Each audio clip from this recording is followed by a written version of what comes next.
So right now, you are completely ignoring the single most critical factor that's actually keeping you alive. I mean, as someone who loves learning, you're probably always looking for, like, the next big complex idea or some new life hack. Oh, absolutely. We all are, yeah. Right. But today's deep dive is going to completely challenge that. We're focusing on something so basic, it's literally invisible. Yeah, it's just the air you breathe. Exactly, the invisible gas entering your lungs this exact second. So, welcome to the deep dive into our source material for today.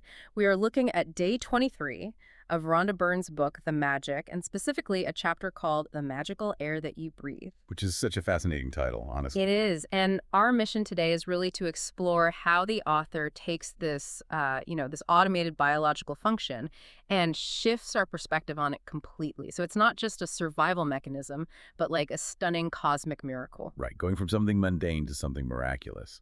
Exactly. And, practicing gratitude for it is said to actually unlock absolute abundance. So, okay, let's unpack this because the author uses this really beautiful quote to set the tone. Oh, the Mary Ellen Chase one. Yeah, yeah.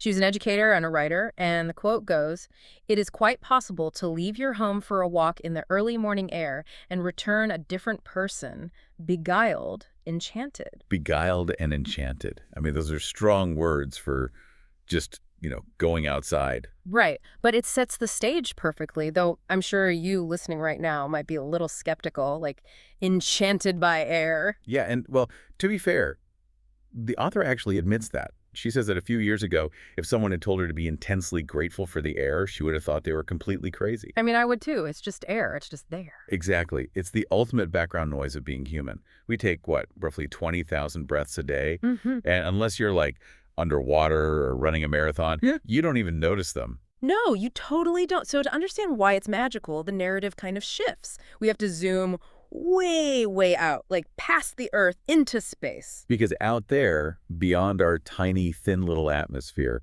there's basically nothing. Right. No air, no oxygen, just a freezing, hostile void. And that's where the author brings in the science of the atmosphere to really shatter that skepticism. Yeah, and she uses this brilliant quote from Isaac Newton, actually. He said, when I look at the solar system, I see the Earth at the right distance from the sun to receive the proper amounts of heat and light. This did not happen by chance. Did not happen by chance. I love that. Well, if we connect this to the bigger picture, the text points out that there are literally thousands of parameters and ratios that support life on Earth. Thousands of them. Yeah, thousands. And they are perfectly placed to avoid, cosmic radiation or solar winds. The author says they are all on this incredibly precise knife edge. A knife edge. Wow. Yeah, meaning even a fraction of a difference in any of these ratios, and the entire planet would be completely unlivable. So it's like, well, think of it like finding a perfectly tailored suit just floating in the middle of a barren desert. Oh, that's a good way to look at it. Right. You wouldn't just assume the wind blew a bunch of threads together by accident. It heavily implies a design, or at least some stunning orchestration. Exactly. The margins of error are practically zero. But, okay, let me push back a little here, just on behalf of the listener. Sure, go for it. Does realizing that the Earth's placement isn't an accident, that it's this cosmic knife edge, does that actually change how you experience, like, a Tuesday morning commute? You know what I mean? Right, like how does astrophysics help me when I'm stuck in gridlock traffic and late for work? Yes, exactly. I'm spilling coffee on myself. Do I care about the solar system's parameters? Well, the author's thesis is that it absolutely should change it. Hmm. Because when you realize that the balance of every microscopic element out there is in perfect harmony just to support you, to keep you alive, you stop sweating the small stuff. Oh, okay. I see. It literally shifts the brain from that mundane, irritating anxiety to this overwhelming sense of cosmic gratitude.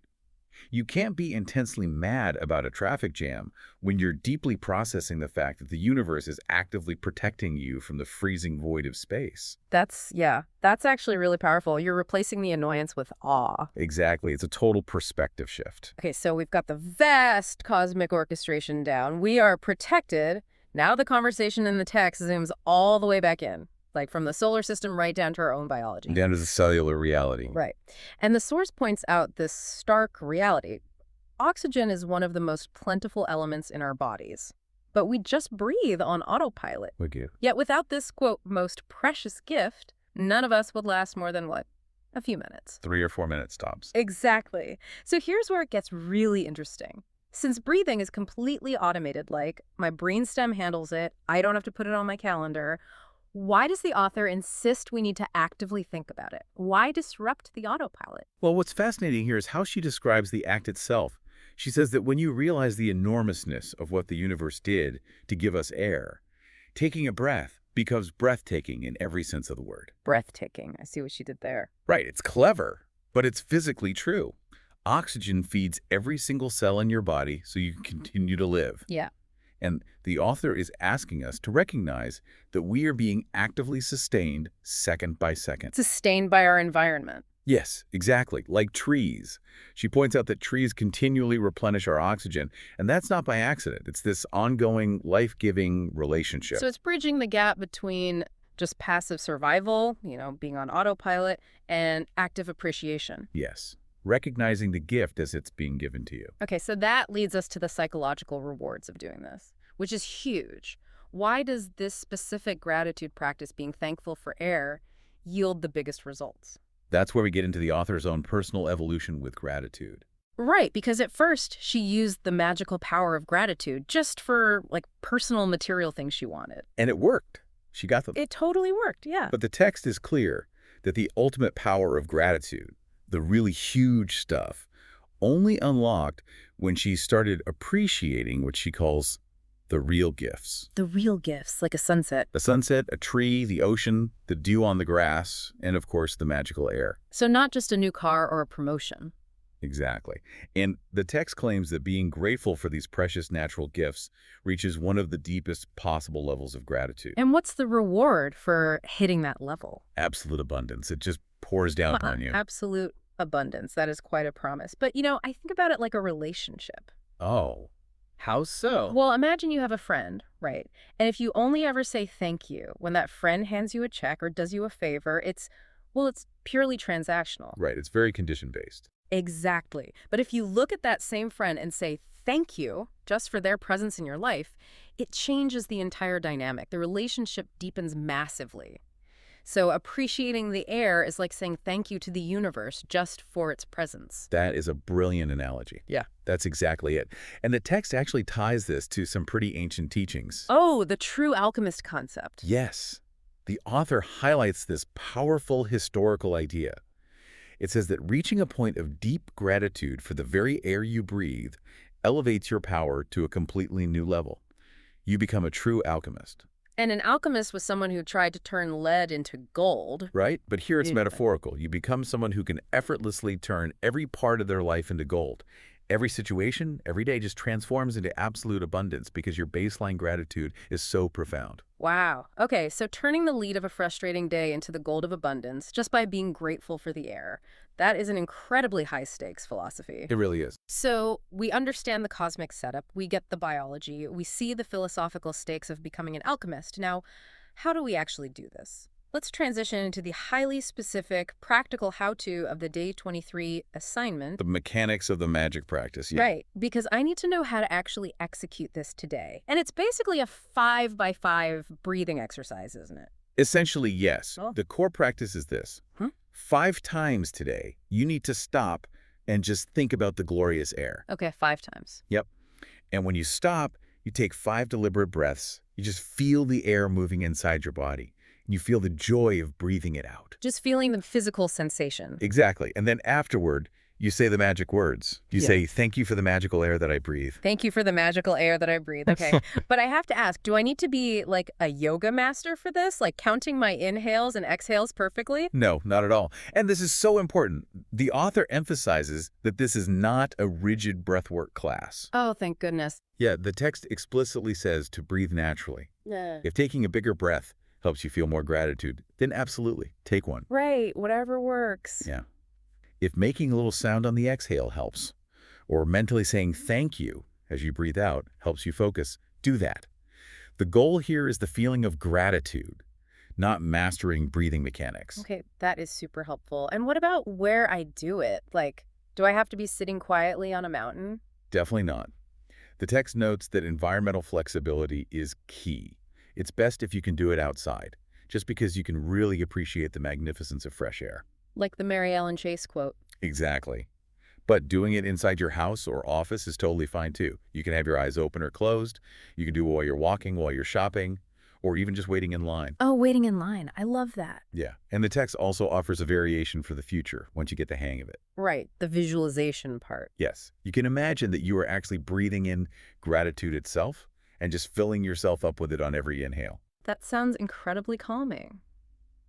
And just for completeness, because we know this is day 23 of a broader 28-day program, we should probably remind the listener of the recurring daily tasks, too, the bookends of the day. Good point. Yeah. The foundation stays the same. So in the morning, you do the count your blessings practice. Right, writing a list of 10 blessings. Yep. Writing them out, reading them, saying thank you, thank you, thank you Yeah. for each one. And then at the end of the day, right before sleep, you do the magic rock practice. Where you hold the rock and give thanks for the single best thing that happened that day. Exactly. So those bookends, the 5 sets of 5 deliberate breaths you're taking throughout the day. It's just a constant stream of gratitude from morning to night. It really is. And this raises an important question, especially about what you said earlier about doing this while waiting in line. Oh, yeah. Think about how often we rush through our days.